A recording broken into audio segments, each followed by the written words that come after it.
Netflix and the Smart Client. It's the podcast industry report number 112. Show notes, links, conversation, and more at thepodcastreport.com/112. Netflix just realized what we've known for over a decade now. People like to download their content and take it with them. Hey, this is Paul Colligan. This is the Podcast Industry Report, the show where I show you, the podcaster, how to reach more with your message, how to profit more from your content by taking a look at the industry that I've been involved with for over a decade and that you are getting involved with deeply and intently, looking to do these things. Let's do them together. Let's have a great time doing it. This episode will be a little shorter than some, but we've got some great content and I want to make sure you've got what you need to do well here. I'm heading on a trip tomorrow. I don't feel like working on the plane tomorrow. I want to watch something. Typically, this is grabbing something from somewhere, maybe renting something from iTunes. But you know what? Netflix just introduced downloads. And it's funny, Netflix just introduced downloads. I started with Netflix with the ultimate download, the DVD, and then they went to streaming, and then streaming got more and more focused, and then I dropped the whole DVD thing, and then they never let me download, and I played with tools and devices and services and different things that let me grab it, and all of a sudden now it's available for download. I opened up my iPhone, and I grabbed a couple of movies I've been interested in seeing, a couple of shows I've been interested in seeing, click, done, and now I can watch these on the plane tomorrow if I decide not to work. Netflix just turned this on, and it's funny because, yes, the whole industry is jokingly, begrudgingly saying, wow, exciting. Can't believe they just thought of this. But the fact of the matter is the industry has thought about it. The industry has pondered it. And the problem is downloads represent a little bit more work. Downloads represent a little bit more effort. Downloads represent a lot less control. And these are all things that we as podcasters have been dealing with for a long time. And we've realized it's better. Yes, there are a lot of things we don't get from podcasts, but letting people consume our stuff anytime, any place, anywhere, any device is what makes podcasting so powerful.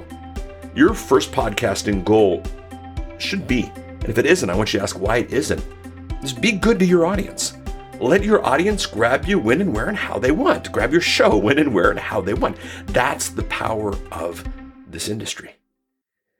Netflix changed just a couple of things, just a couple of rules. Yeah, they had some coders come in and fix this up, but now the service is 2-3 times more valuable to me. And there's a bit of a smile on my face because I can do this. And the company, again, becomes one of those companies that I know I'm not going to cancel at the end of the year as I clean up my books and that type of thing. This is where podcasting's powerful. This is what you want to do. This is the type of impact you want to make on your client. You want your client, you want your customer, you want your audience, you want your tribe to go, yeah, this one's easy. I don't have to jump through hoops for this one. You do that, you will win. You'll be in a great place. So that's part one of the conversation. Part two of the conversation, the smart client. And I'm not speaking about the smart client in a software standpoint. I'm speaking to a smart client. Took on a new client here at the firm. And smart guy, doing well, making good chunk of change, really impacting the industry, doing well, has a great show that their person had been putting onto YouTube and then had been converting to an audio podcast. And he went to his Apple TV and he searched video podcast and he searched for a show and he couldn't find his show. Now, the fact of the matter is he couldn't find his show because nobody ever put it up as a video podcast.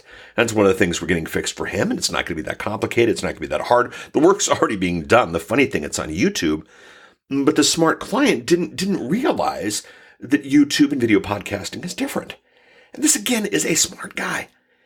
And this is the problem. Our audience, our clients, our industry, they don't know a lot of things about what it is that we're doing. They don't know the intricacies of RSS feeds, and they don't know the intricacies of this versus this and that versus that. Actually, I had another guy today, a guy I hope to be working with very soon, again, contact me, and he had some questions about video podcasting. This is a guy doing incredibly well. Millions of Facebook fans. It really didn't understand the intricacies of the video podcast. Well, here's the thing. When you have millions of Facebook fans, you don't need to know the intricacies of video podcasts. When you've already got the thing in space and the 4-camera shoot and the back industry and the back office and the products and the services, you don't need to know about video podcasting. You just want to go to somebody that makes it happen.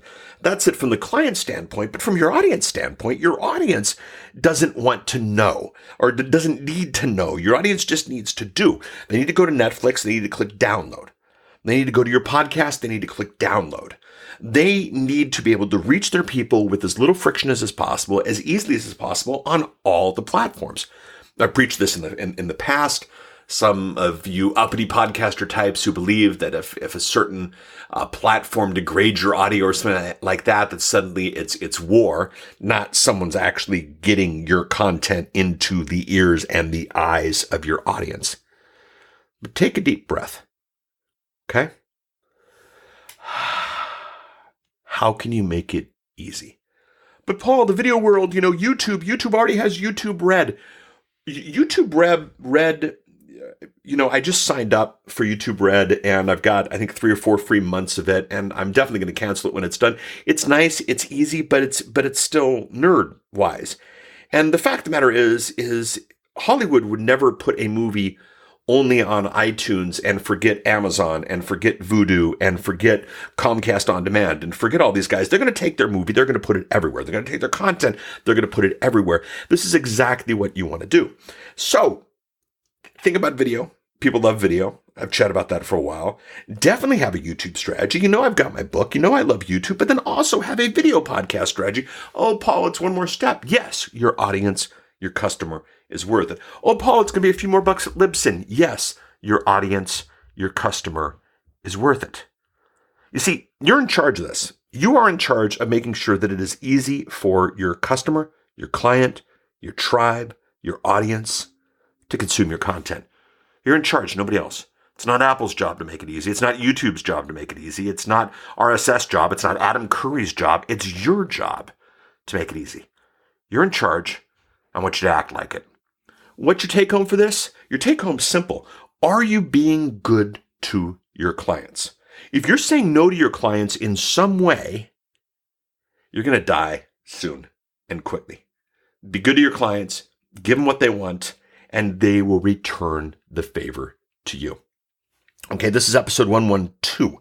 Last episode, 111. If you haven't listened to episode 111 yet, I issued a challenge. Basically 7 ways to respond to your podcast and what it is that you're doing. And the challenge went a little bit deeper. I said, if you give me 7 sentences at the website, I will pick one of you for a random consulting session that will then put in a future episode. So you'll both make your show better as well as get some good promotion of your show. That is still open. I will close that up next week. Next week will be the prediction show. We'll chat about what's happening in 2017. And then the week after that will be the recording of the consulting session. And then we'll go on a little winter hiatus and give everybody a break from podcasting. Let you spend time with your families during this most wonderful time of the year. I would love to interact with you. thepodcastreport.com/112. Love your thoughts on Netflix and downloads and video podcasts and being good to your client and taking things with you. Go ahead and make a comment there. If you want to do the social thing, you can head out to thepodcastreport.com/Facebook, thepodcastreport.com/Twitter. But here's the big thing.